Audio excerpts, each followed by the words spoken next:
Hello students, in today's lecture we will try to understand the Public Service Delivery and Consumer Protection Act. So this is our agenda. First of all, we will try to understand public service delivery. What does it mean? How does it work, etc. Then we will try to understand the Right to Services Act by MP government. Then we move on to Consumer Protection Act of 1986, and then uh, Consumer Protection Act of 2019. Then we will try to understand some landmark judgments which have transformed these areas, and then we will try to understand the impact and challenges and what can we do better in this. We will try to focus here. These all are factual part. So what is public service delivery? Let's focus upon this definition of World Bank. It says that if you have to provide effective delivery of services, it is depending upon the accountability triangle. What is accountability triangle? That the policymakers, service providers and citizens, they all should be held accountable for the public service delivery. So who are policymakers? The state, the government is the policymaker. Who are service providers? Sometimes the state itself provides services, like your generation of your issuing of your certificates, issuing of your passports, giving grains to BPL card holders, etc. And also the citizens, who are the targets of this public service delivery, they also should provide their efforts to make the public service delivery effective and beneficial for all. Again, talking about the second ARC report. The second ARC report was given by the second ARC was chaired by Virappa Moili. He have given several reports. In the 11th report, he said that the citizens are the ultimate recipients of the government actions. That citizens are the targets. They are the ultimate beneficiaries. So their satisfaction should be the topmost priority of the government, and this will provide government governance efficiency. Okay, so this is the thing. Now we have shifted towards the model of new public management, which says that citizens should be treated as customers and clients. Why? Because the clients or customers demands some legitimate services from the seller or from the businesses. So in the same way, citizens are uh, you know citizens have the right to demand the same from the government. So public service delivery is the ultimate test of governance. How? Because if the public service delivery is efficient, if it is doing good, then it can be considered that the good governance is running well. So this is the thing. Now talking about some constitutional mandates. So all these things, the most important one is here, Article 21, the right to life. Anything you are doing, anything you are willing to do, is basically depends upon your life and your right to life live with dignity. So every service which is provided to citizens is to improve their lifestyle. So all the services, all the things a citizen consumes comes under the ambit of this article. You can move to high judiciary if any of your right is compromised, or you are not getting a service which you are expected to deliver. So this is the thing. These are some DPSPs which are regulations, which are instructions for the states to make laws according to these, so that these public service delivery can be better.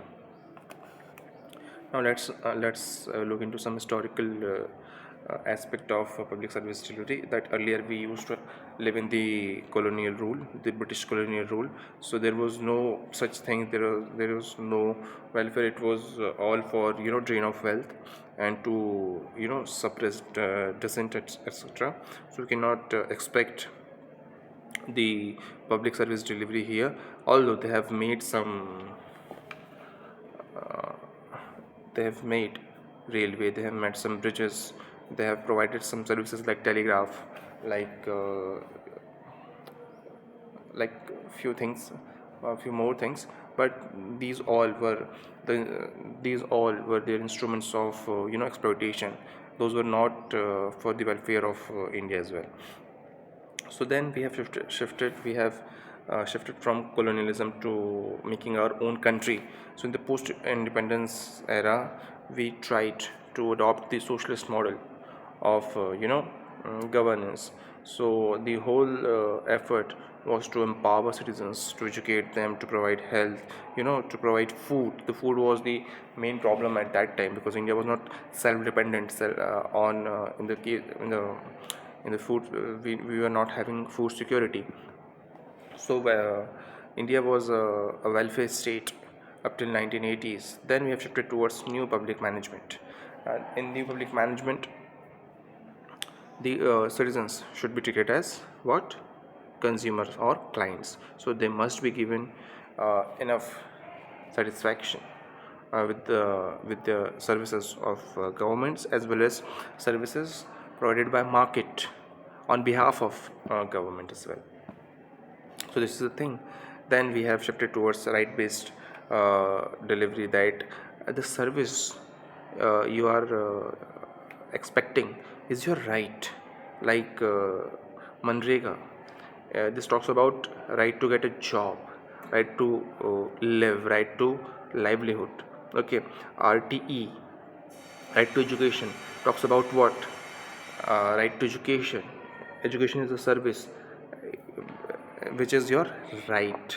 And right to food, National Food Security Act talks about that having food is your right. So these are the things. Then now we are living in digital delivery, that everything uh, which government does is on internet, so we call it e-governance. We talk about M governance, mobile governance. Okay. So we have models, we have aspects like direct benefit transfer, we have Aadhaar link delivery, we have digital certificates, we have DigiLocker, we have at the time of COVID, we got vaccinated through the Coven app. PM Kisan is the platform to provide some monetary assistance to farmers. These are all the things. So India has progressed in public service delivery, definitely. Okay. So we have to acknowledge it, and we have to celebrate it. Now, as I was talking about, that there are four major delivery mechanisms of India's public service delivery. First of all, first and most effective one is direct benefit transfer, that the beneficiary would get the benefit, the amount directly in his or her bank accounts. So the no mediator in between can steal their money. Then we have Sevottam framework. Sevottam framework is basically a badge of honor, that you are a very good service provider. So it is given by this DARPG. So this DARPG is Directorate of Administrative Reform and Public Grievances. It gives this badge that this particular department or this particular ministry is working very good in G2C services. Then we have Right to Services Act in Madhya Pradesh, which said that whichever service you are expecting is your right, and you should get it. This was implemented in 2010, and MP was the first state implementing this. Then we have common service centers. We have 5 lakh plus common service centers, which make sure that the public service delivery reaches the last mile. What was the benefit of all this? DBT alone has eliminated 9.8 crore course beneficiaries. Can you imagine that this beneficiaries were sucking out the benefits of the actual beneficiaries, and they have saved that almost 3 lakh crores up till 2023. So this is a very good achievement. Talking about some important cases in which India has done very good with respect to public service delivery. The first and foremost is Manrega. We have provided jobs to rural and urban people, mostly rural people, and they were benefited very well. They used to get the 100 is guaranteed wages and work, and the whole program was having a mandatory social audit policy. And then the most important thing is that it was very effective. It was under Gram Sabha. It was very effective, and it has changed the lives of many peoples on the ground level. Then we have Swachh Bharat Mission. We have Passport Seva Kendra. Issuing a passport from the government was a very tedious task earlier. Now, with the help of technology and with the political will, it was made very easier. So what we can say that effective public service delivery needs legal entitlement, needs technology delivery, needs community accountability. Like I've talked about social audit now, so the whole society come up together and should be accountable for this. Now talking about the Right to Services Act by Madhya Pradesh. So right now, MP was the first one. Right now, 22 union states are having what? Right to Services Act. That whichever service is there, state is expected to provide, is the right of whom? Is the right of citizens, and they must be provided that. So MP was the first one. MP has taken all these measures, and most important one, MP was provided MP is providing a CM helpline portal on which you can simply call on 181, and you can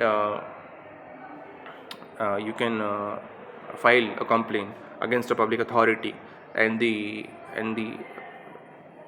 state government from Bhopal will take action against that particular authority.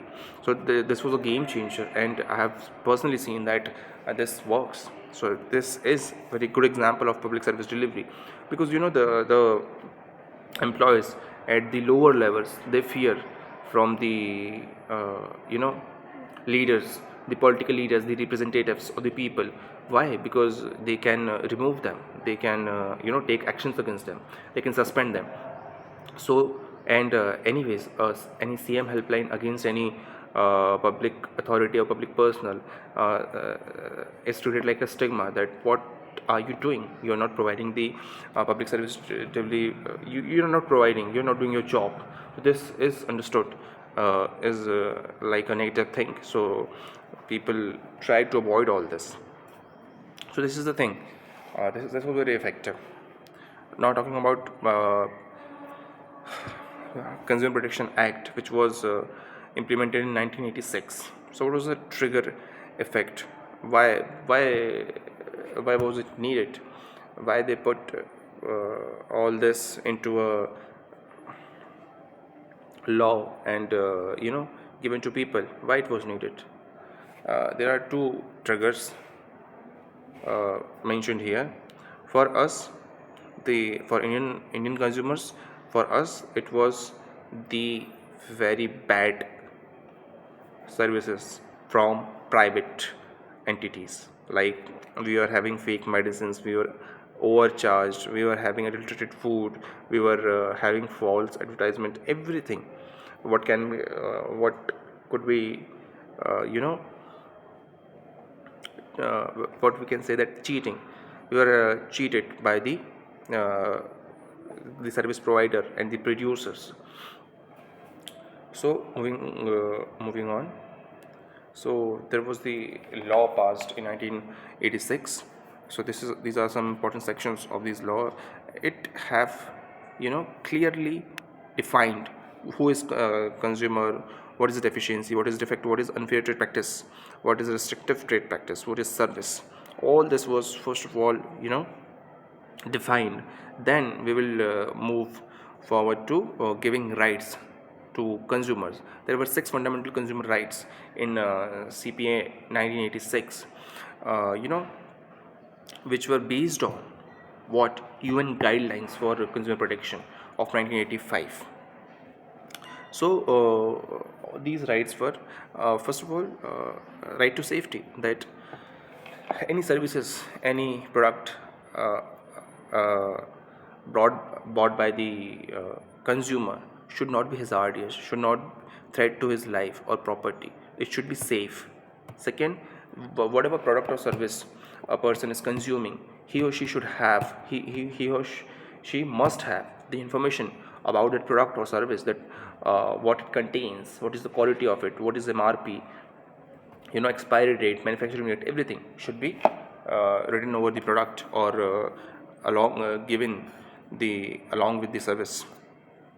Then there should not be the monopoly or cartelization or lobbying or artificial price fixing by the private players, because it will harm the consumers monetarily, financially. So there should be right to choose, there should be right to be heard, that citizens or consumers, they if they are feeling cheated, if they are feeling that their interest is harmed, so they can move to consumer courts and regulatory bodies to raise their voice against whatever they feel.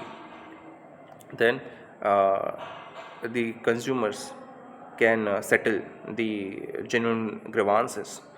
Okay, so there were 3 tier setup there we will talk about.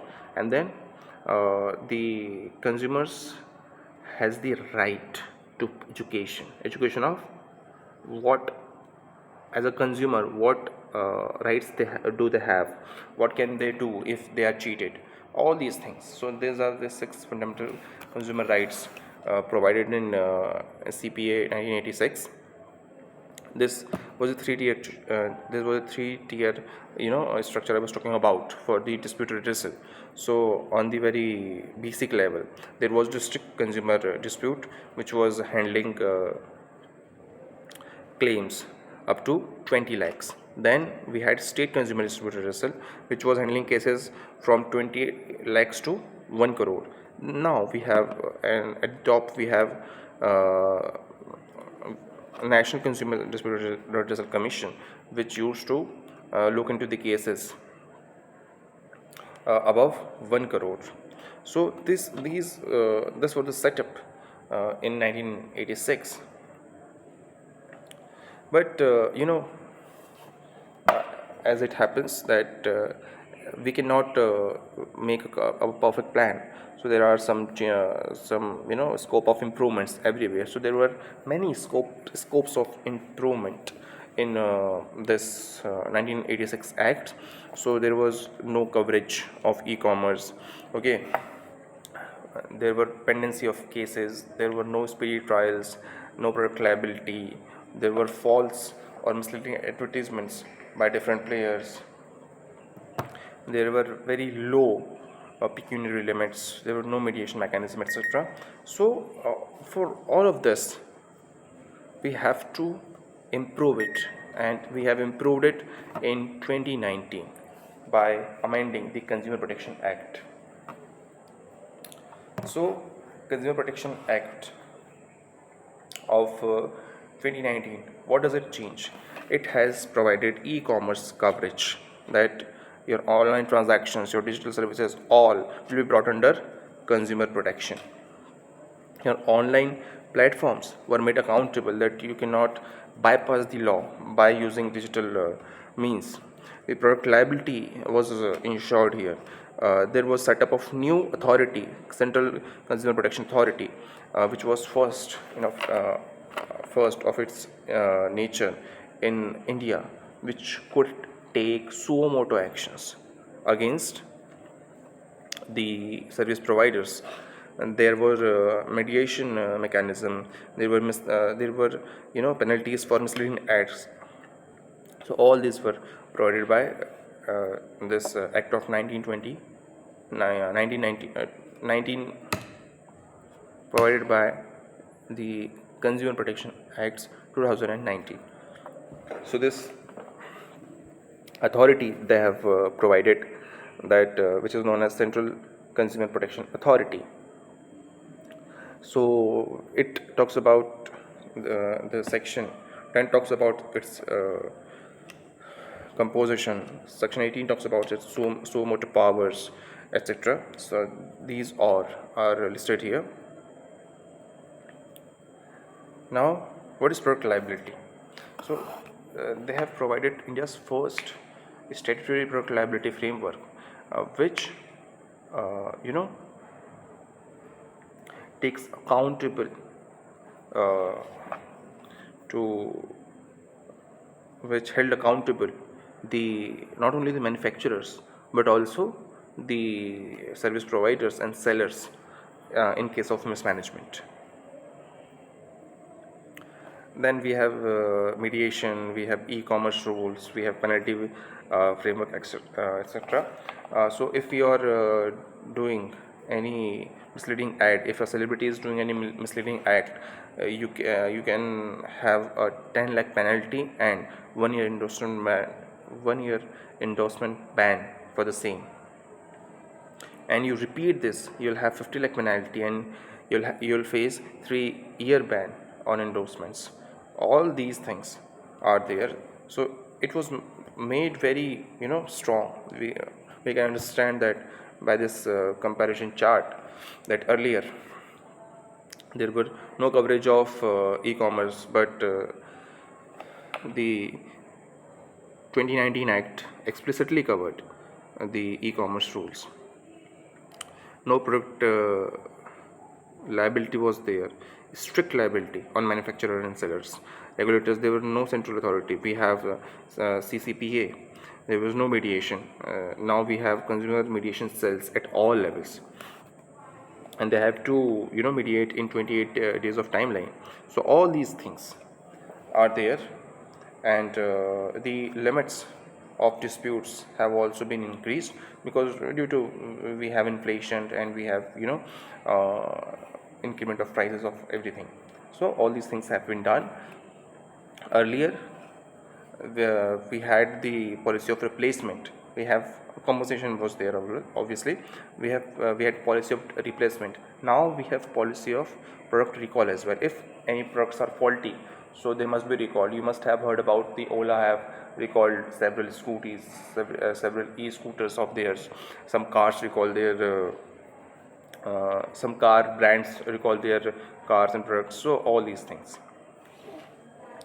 So as we know that the 2019 Act was not just an amendment; it was complete replacement to rebuild India's consumer protection for the digital economy. So, now talking about some landmark judgments, take a look, and the most important look is here. These two cases. Look into it, and you'll understand why this was very essential.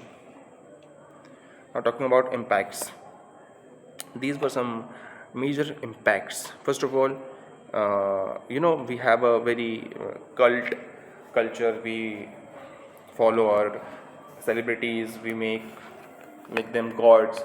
So whatever they say, we feel that they are saying right. But if they are misleading with any ad, they will have penalty. They and the brand both. Uh, After the amendments, the cases in the consumer courts are rising, because people are getting more empowered to to cases in various aspects.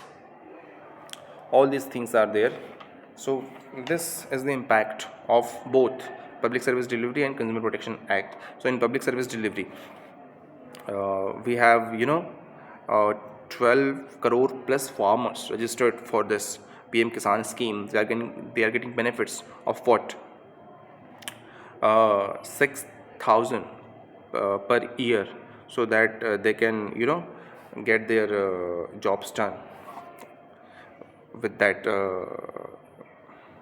money. uh, Around 3 lakh crore has been saved due to elimination of DPT ghosts. We have built around 11 crore toilets under the Swachh Bharat Abhiyan. In MP, the Right to Service Act has 98% compliances. Means 98 out of 100 complaints were resolved with the solution. All these things were done. So what we can understood here is that DBT plus Sevottam plus Right to Services plus Consumer Protection Act 2019 is India's most comprehensive service delivery and consumer protection ecosystem. So we are heading for a better future. Still, there are some challenges we must resolve. We should look into the the pendency of cases. We must enforce the e-commerce laws very well. We must take into the digital divide. We should provide proper information. We have ensured the proper functioning of the acts and the CCPA. We must provide what last mile delivery, because until and unless we will provide the last mile PS, last mile delivery of public service delivery, we will not be able to achieve what we are intended to achieve.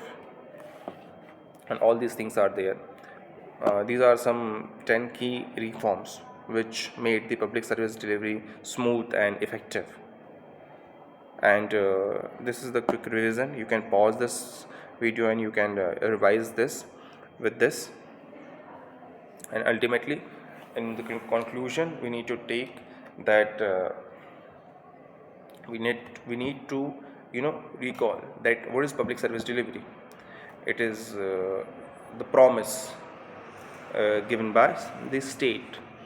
So and after that, in Consumer Protection Act 1986, there was the protection of citizens against the private exploitation. Now in 2019, they are telling that state protects citizens from the digital exploitation as well. So all this thing is here. So I hope you have learned something, and if you have any doubts, let me in the comments. And thank you so much.